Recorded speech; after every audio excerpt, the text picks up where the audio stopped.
Hello दोस्तों, स्वागत है आपका आपके अपने YouTube channel chemistry with Teju sir पर। दोस्तों, पृष्ठीय रसायन लेसन का आज 19वां एपिसोड है। इसमें हम कोलाइडी विलयन बनाने की विधियां ही पढ़ेंगे। पिछले वीडियो में भी अपने कोलाइडी विलयन बनाने की विधियां ही पढ़ी थी, लेकिन वो परिक्षेपण विधियां पढ़ी थी। आज हम पढ़ेंगे संघनन विधियां। संघनन विधियों में होता क्या है, कल मैंने बताया था कि संघनन विधि वो होती है जिसमें छोटे छोटे कोलाइडी कण परस्पर संघनित होकर के छोटे छोटे कण जो है संघनित होकर के कोलाइडी कणों का निर्माण करेंगे, आपस में जुड़ करके कोलाइडी कण का निर्माण करेंगे। वो संघनन विधियां होती हैं। अब संघनन विधियां कौन कौन सी हैं, जिसके अंदर पहली विधि जो है वो अपने पढ़ रहे हैं कौन सी, रासायनिक विधि। रासायनिक विधि या रासायनिक विधियां कि रासायनिक विधियों में क्या होगा कि हम एक रासायनिक अभिक्रिया करवाएंगे, रासायनिक अभिक्रिया करवाएंगे और उस अभिक्रिया से परिक्षिप्त परावस्था के परमाणु या अणु का निर्माण होगा। क्या होगा? परिक्षिप्त परावस्था के परमाणु या फिर अणु का निर्माण होगा और वही परमाणु या अणु जो है वो संघनित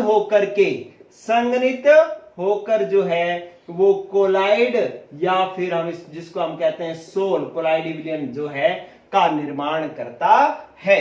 तो इस तरीके से जो है आपके पास रासायनिक विधियां काम में आएंगी। रासायनिक विधियों में कोलाइडी विलयन बनाने के लिए तरीका समझ में आ गया कि हम क्या कराएंगे, एक रासायनिक अभिक्रिया करवाएंगे। रासायनिक अभिक्रिया से परिक्षिप्त परावस्था के परमाणु या अणु का निर्माण होगा, वही परमाणु या अणु इकट्ठे होंगे और कोलाइडी विलयन का निर्माण करेंगे। तो अब मैटर ये आता है कि ये रासायनिक अभिक्रियाएं कौन कौन सी करवाएंगे।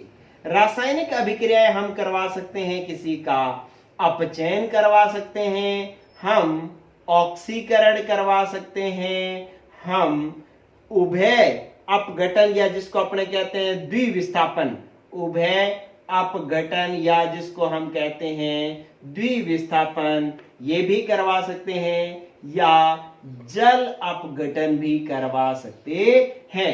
तो ये चार रासायनिक विधियां हैं जिनके माध्यम से हम कोलाइडी विलयन का निर्माण करेंगे। अब एक एक विधि को अपने 1 बाय 1 पढ़ लेते हैं। इसको बस इसी तरीके से जैसे मैंने चार्ट बना दिया वैसा ही आपने बना लेना है। चलिए अब हम पहली रासायनिक विधि पढ़ते हैं, अपचयन।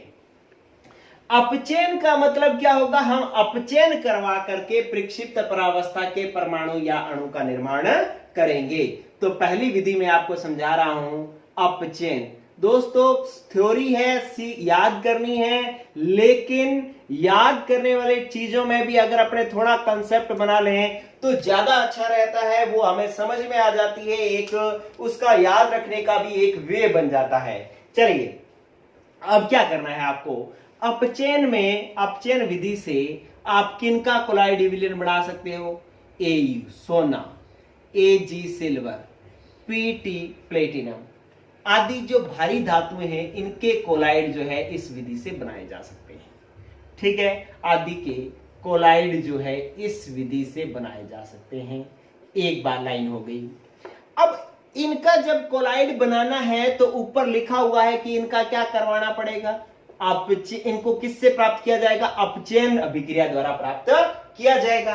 अब अपचयन करवाना है तो हमें कुछ अपचायकों की आवश्यकता होगी, अपचायकों की आवश्यकता होगी और इसके अंदर जो अपचायक काम में लेते हैं हम फॉर्मेल्डिहाइड HCHO, जिसको हम क्या कहते हैं, फॉर्मेल्डिहाइड, इसका यूज कर सकते हैं, फॉर्मेल्डिहाइड का उपयोग कर सकते हैं।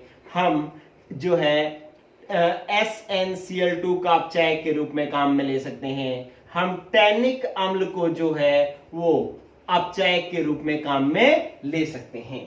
तो ये हमारे पास अपचायक होंगे, इनको अपचयन द्वारा प्राप्त करना है और अपचयन करवाने के लिए किसकी आवश्यकता पड़ती है, किसी न किसी अपचायक की आवश्यकता पड़ती है। और अपचायक हम फॉर्मेल्डिहाइड, SnCl2, टैनिक अम्ल, ये सब हम अपचायक के रूप में काम में लेंगे। उदाहरण के तौर पर देखें कि जैसे मैं पहली बात लिख रहा हूं कि सोने का कोलाइडी विलयन बढ़ा रहा हूं, सोना था मेरे पास AuCl3, ठीक है, AuCl3 था, इसका मुझे अपचयन करवाना है और अपचयन करवाने के लिए अपचायक लूंगा मैं क्या, फॉर्मेल्डिहाइड, HCHO, मैंने फॉर्मेल्डिहाइड लिया, जलीय माध्यम में इसकी अभिक्रिया करवाई और क्या होगा, कोलाइड बनेगा।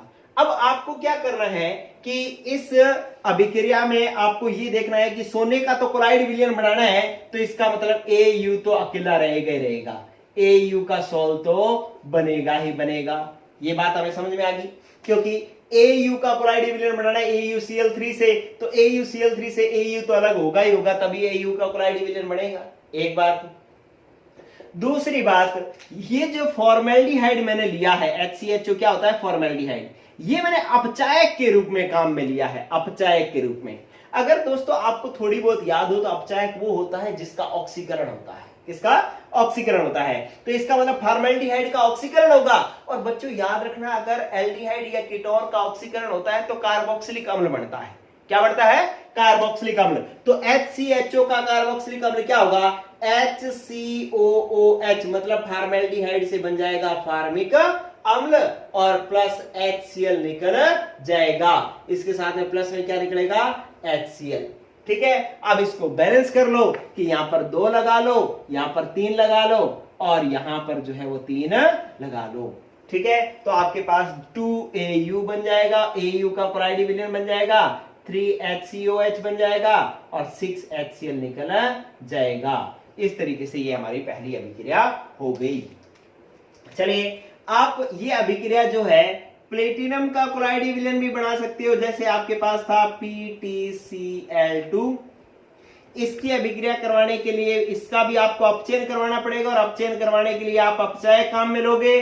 कौन सा अपचायक काम में ले रहे हो, फॉर्मेल्डिहाइड, और फॉर्मेल्डिहाइड कौन से माध्यम में, जलीय माध्यम में। अभिक्रिया करवाई तो क्या हो जाएगा कि पीटी से तो पीटी का सोल तो बनेगा ही बनेगा, आपको पता है कि प्लेटिनम से बनाना है तो प्लेटिनम का सोल तो बनेगा ही बनेगा, और फॉर्मेल्डिहाइड फार्मिक अम्ल में बदलेगा ही बदलेगा। याद होना लग जाना चाहिए दोस्तों, क्या होने लग जाना चाहिए कि याद होने, फॉर्मेल्डिहाइड फार्मिक अम्ल में ही बदलेगा बस, ठीक है, क्योंकि ऑक्सीकरण होने से कार्बोक्सिलिक अम्ल में बदल जाता है और H2 और 2Cl 2HCl निकाल देगा। इस तरीके से पीटी सॉल का निर्माण हो जाएगा और इसको संतुलित करने की जरूरत नहीं है क्योंकि ये ऑलरेडी संतुलित है।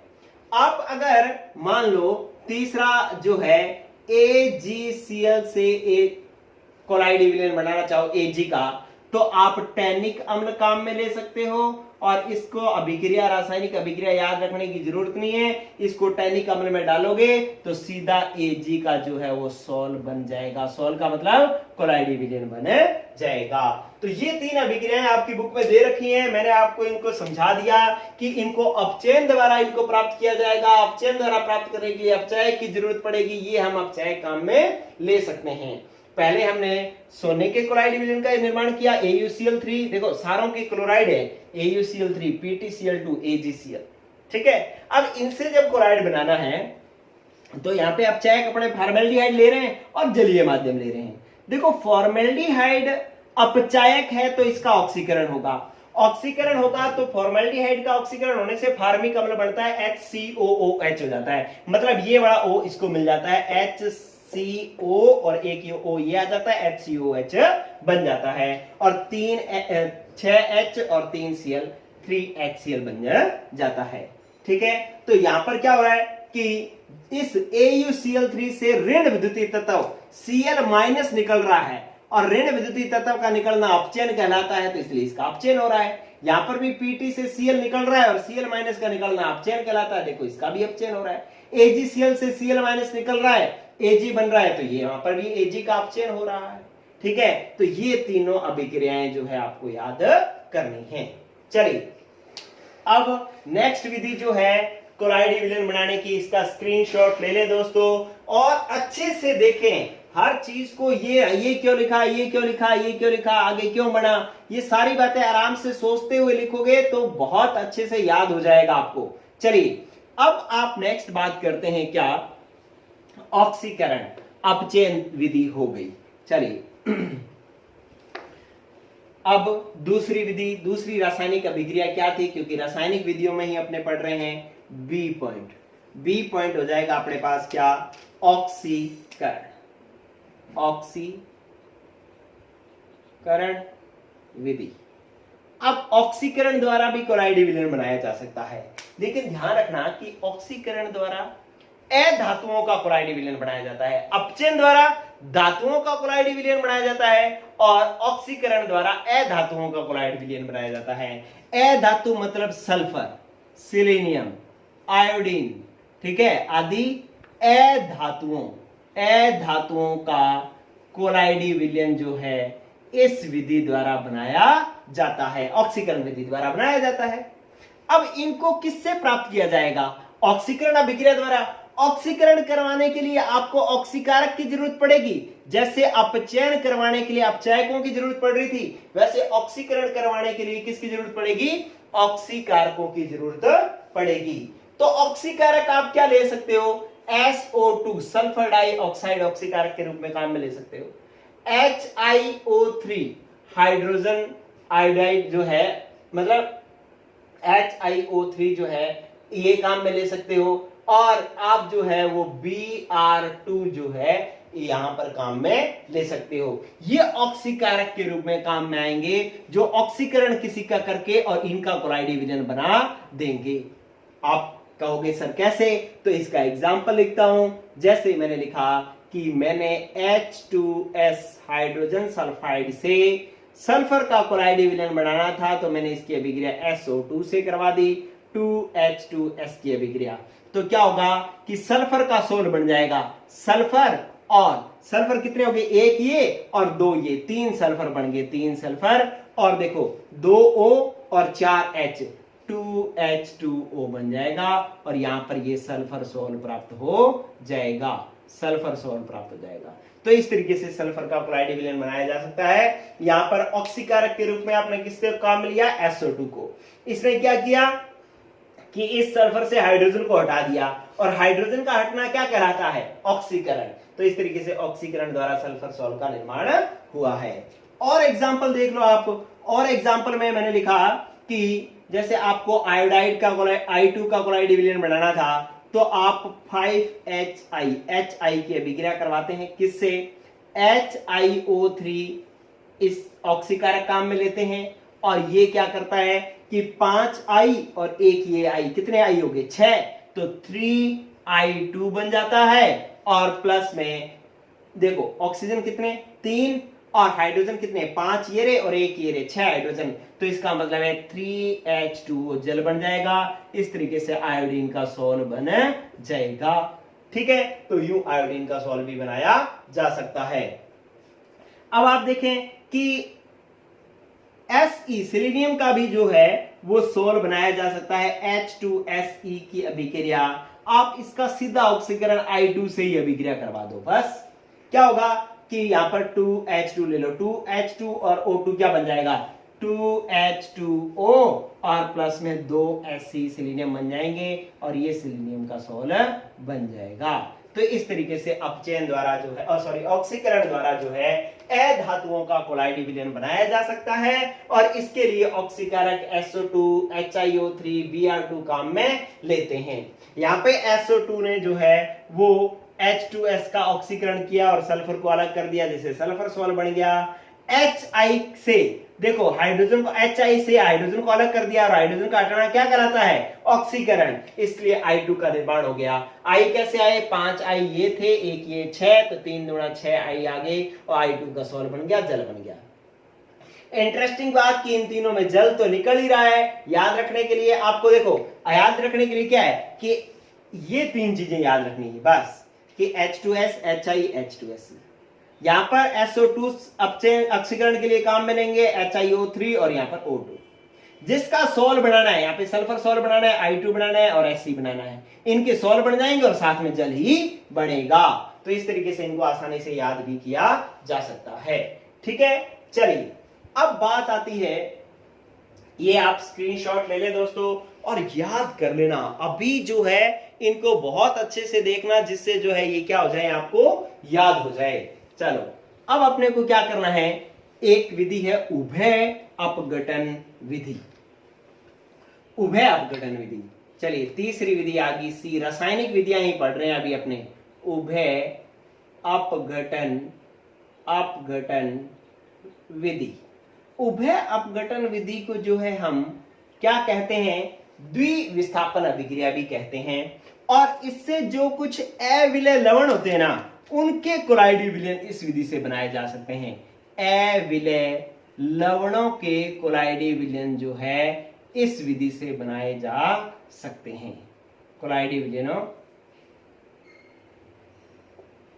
विलयन जो है इस विधि से बनाए जा सकते हैं। जैसे कि आपके पास था AS2O3, आर्सेनिक ऑक्साइड था, इसकी अभिक्रिया आप H2S से कराओ 3H2S से, तो क्या होगा कि ये जो सल्फर है वो आर्सेनिक के साथ में आ जाएगी, ऑक्सीजन जो है वो हाइड्रोजन के साथ चला जाएगा। द्विविस्थापन, उभय अपघटन को हम द्विविस्थापन भी कहते हैं कि ये S इधर आ जाएगा और O इधर चला जाएगा, इसको द्विविस्थापन विधि अभिक्रिया कहेंगे। तो ये S इधर आएगा तो क्या बन जाएगा, देखो AS2 और S, कितने S आए, 3, तो AS2S3 बन गया, और ये ऑक्सीजन 3 इधर आ जाएंगे तो ये बन जाएगा 3H2O।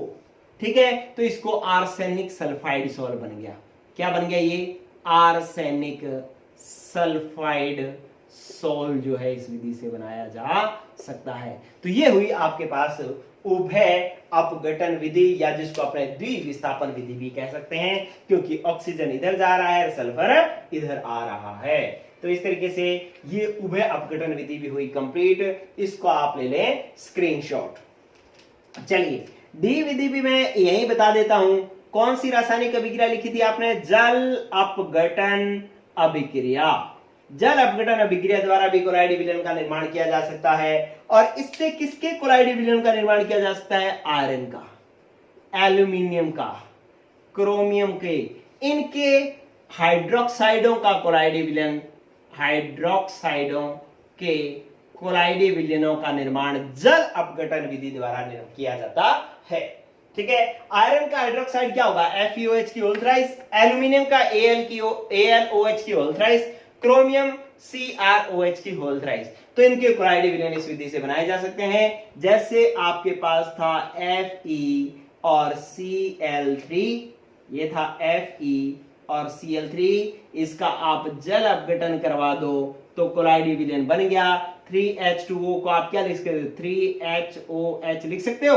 अब क्या होगा कि 3H और 3Cl, 3HCl बना देंगे, और प्लस में क्या बच जाएगा, Fe और OH 3 बच गए, तो ये बन जाएगा FeOH की होल थ्राइस। तो फेरिक हाइड्रोक्साइड का कोलाइडी विलयन देखो जल अपघटन द्वारा बन गया, इसका हमने जल अपघटन करवाया और कोलाइडी विलयन बन गया। तो ये आपके पास 4 विधियां थी, देखो तो चारों याद हो जानी चाहिए। पहली अपचयन, दूसरी ऑक्सीकरण, तीसरी उभय अपघटन, चौथी जल अपघटन। और सारों की अभिक्रिया बिल्कुल आसान है। आप एक बार देखो, खुद लिखने की कोशिश करो, नहीं आता एक बार और वीडियो फटाफट देख लो स्किप कर करके, और फिर जो है एक बार और लिखने की कोशिश कर लो, आपको ये समीकरणें अभी की अभी याद हो जाएंगी। लेकिन अगर आपको इन्होंने इसको बोर्ड के टाइम में, बोर्ड के एग्जाम के टाइम में इसको रटने की कोशिश की, तो फिर भाई ये आपको याद नहीं होगी। चलिए ये स्क्रीनशॉट ले लेना इसका, और ये रासायनिक विधियां हुई कंप्लीट। फिर बात करते हैं अपने कुछ और विधियां जिसमें संघनन, ये जो जितने भी सॉल्ट बने हैं ना, जितने भी अणु परमाणु बने हैं, ये आपस में संघनित होते हैं और कोलाइडी विलयन का निर्माण करते हैं, इसलिए ये संघनन विधियां हैं। चलिए अब आपके पास जो दूसरी विधि है, जैसे हमने पहले तो रासायनिक अभिक्रियाएं पढ़ ली, अब है कि विलायक विनिमय द्वारा, विलायक विनिमय द्वारा, ठीक है, आप कोलाइडी विलयनों का निर्माण कर सकते हैं। कैसे कि आपके पास यूं पात्र था, गौर करना दोस्तों, बिल्कुल आसान है, आपको बस समझना है। ये आपके पास पात्र था, यहां पर कोई विलयन पड़ा था, मान लो ये विलायक था और इसके अंदर मैंने कोई विलय डिसॉल्व कर रखा था यहां पर, ठीक है। अब यूं मान लेता हूं मैं कि ये क्या था कि NaCl पड़ा था जल में, NaCl का जलीय विलयन था। NaCl का जलीय विलयन था। इस बात को सीख लेना, दोबारा नहीं याद नहीं करना इसको दोबारा कभी भी। NaCl का जलीय विलयन था। अब हमें पता है कि NaCl तो जल में क्या होता है, विलय होता है, मतलब घुल जाता है। विलय होगा तो इसके NaCl के कणों का आकार, NaCl के कणों का आकार 1 नैनोमीटर से क्या होगा, 1 नैनोमीटर से कम होगा। ठीक है, तो इसका मतलब है ये कोलाइडी विलयन नहीं होगा, ये क्या होगा, ये वास्तविक विलयन होगा, क्योंकि आपको पता है कि 1 नैनोमीटर से कम आकार हो तो इसको हम वास्तविक विलयन कहते हैं। अब क्या करते हैं अपने कि इसके अंदर विलायक विनिमय कर देते हैं, इसके अंदर विलायक बदल देते हैं। अब विलायक बदलने का मतलब इसमें से जल निकाल करके दूसरा विलायक डाल दे, ऐसा तो कर नहीं सकते। हम क्या करते हैं कि इसके अंदर ऐसा विलायक डालते हैं जो जिसकी मात्रा जल से ज्यादा कर दोगे। जल से ज्यादा कर दोगे तो आपको पता है विलयन में आपने पढ़ा था कि विलायक वो होता है जिसकी मात्रा सर्वाधिक होती है। ठीक है, तो आप क्या करते हो कि इसके अंदर जो है एल्को बेंजीन जो है, बेंजीन मिला देते हो। बेंजीन जो है आधिक्य में मिला देते हो, आधिक्य मतलब ज्यादा मात्रा में मिला देते हो। ठीक है, तो अब क्या होगा कि आपके पास वही पात्र और आपके इस बार आपने क्या कर दिया, जल के साथ साथ बेंजीन ज्यादा मात्रा में मिला दिया।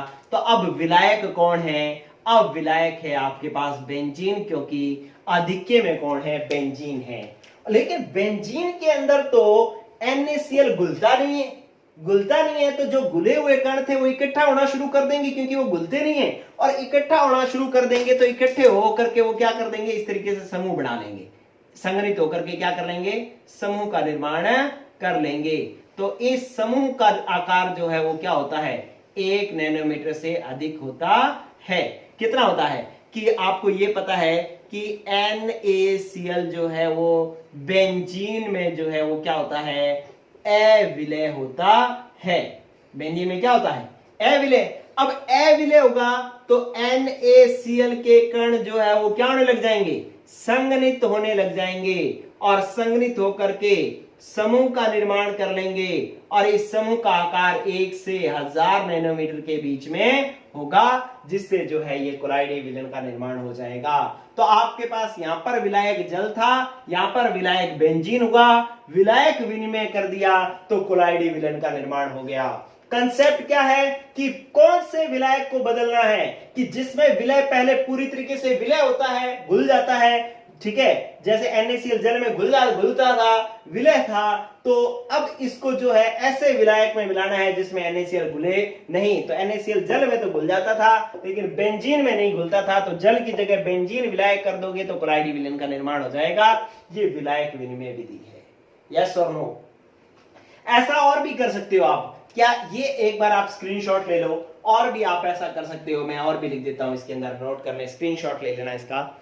चलिए अब और क्या कर सकते हो आप, और आप ये कर सकते हो, इसका स्क्रीनशॉट ले लिया आपने, आप ऐसा कर सकते हो कि यहां पर आपके पास मान लो फिनोफ्थलीन था,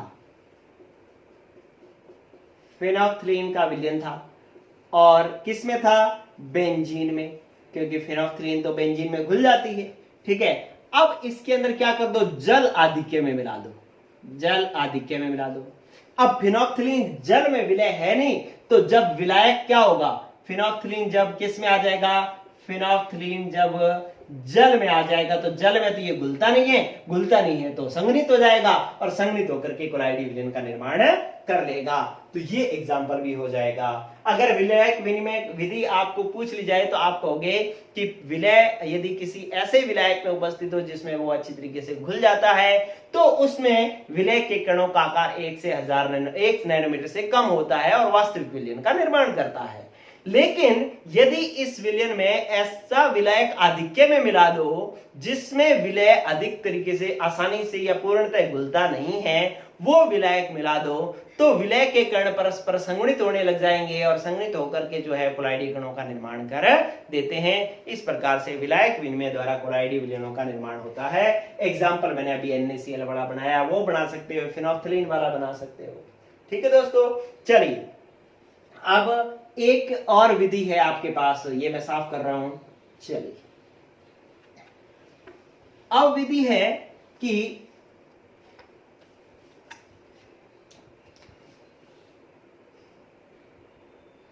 तीसरी विधि आ गई आपके पास।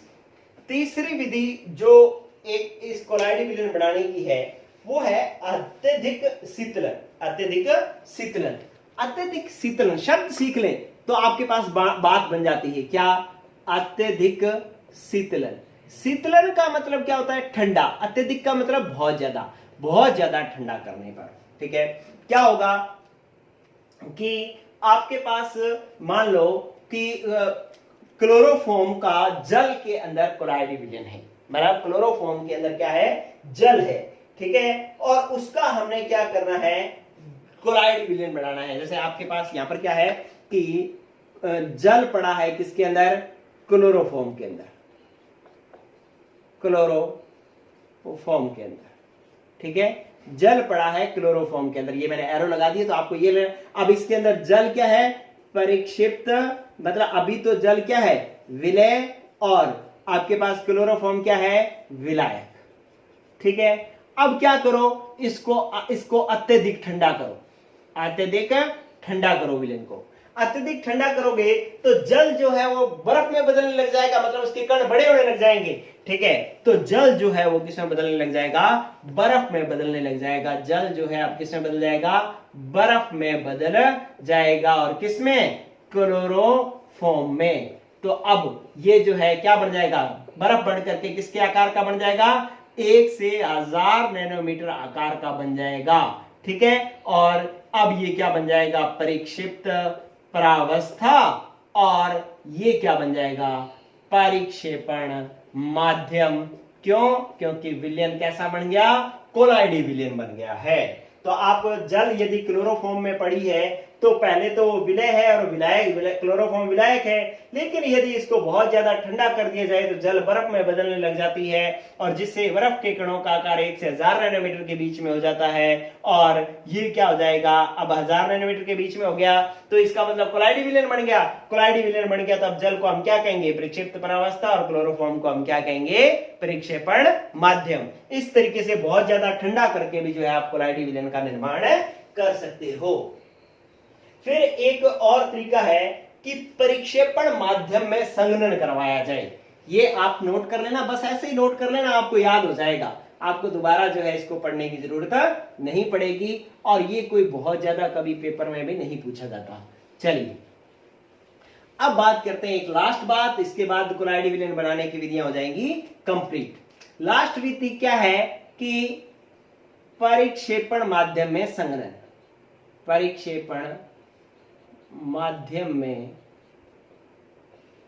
में वाष्प का संघनन, ऐसे कह सकते हैं, वाष्प का संघनन। ठीक है, तो इसके अंदर क्या होगा कि यदि आप क्या करो कि जैसे आपके पास ये जल पड़ा था, इसमें क्या रख दिया आपने? जल, और इस जल के अंदर आप क्या करो कि इस जल के अंदर सल्फर की वाष्प प्रवाहित करो। इस जल के अंदर क्या करो? सल्फर की वाष्प प्रवाहित करो। ठीक है, तो ये सल्फर की जो वाष्प है वो इसमें जाकर के क्या होगी? ठंडी होगी। ठंडी होकर के संघनित होगी। वाष्प अगर संघनित होती है तो क्या बनती है? द्रव। तो यहां पर वाष्प जो है वो इसमें आकर के क्या हो जाएगी? संघनित हो जाएगी। संघनित होकर के कई कण आपस में जुड़ जाएंगे, और जुड़ करके जो है वो कोलाइडी विलयन का निर्माण कर देंगे। तो इस तरीके से इस विधि में आप ऐसे लिख सकते हैं कि यदि परिक्षिप्त परावस्था की वाष्प को कि परिक्षेपण माध्यम के अंदर क्या किया जाए? ठंडा किया जाए, तो वाष्प जो है संघनित होकर के कोलाइडी कणों का निर्माण कर देती है। उदाहरण की सल्फर की वाष्प को जल में प्रवाहित किया जाए तो सल्फर की वाष्प जो है वो संघनित होकर के कोलाइडी कणों का निर्माण कर देती है। इस तरीके से कोलाइडी विलयन का निर्माण हो जाता है। तो अब कोलाइडी विलयन बनाने की विधियां हो गई हैं कंप्लीट। अब अपने कल से जो एपिसोड पढ़ेंगे उसमें कोलाइडी विलयनों के शुद्धिकरण की विधियां पढ़ेंगे। आज के लिए इतना ही। गुड लक दोस्तों, पढ़ते रहो। बाय। वीडियो को लाइक भी कर दिया करो अगर आपको अच्छा लगे तो, और कमेंट भी किया करें। वीडियो को जो आपके दोस्त और हैं जो साइंस 12th साइंस में हैं उनको वीडियो शेयर भी किया करें दोस्तों। ठीक है, गुड लक, बाय।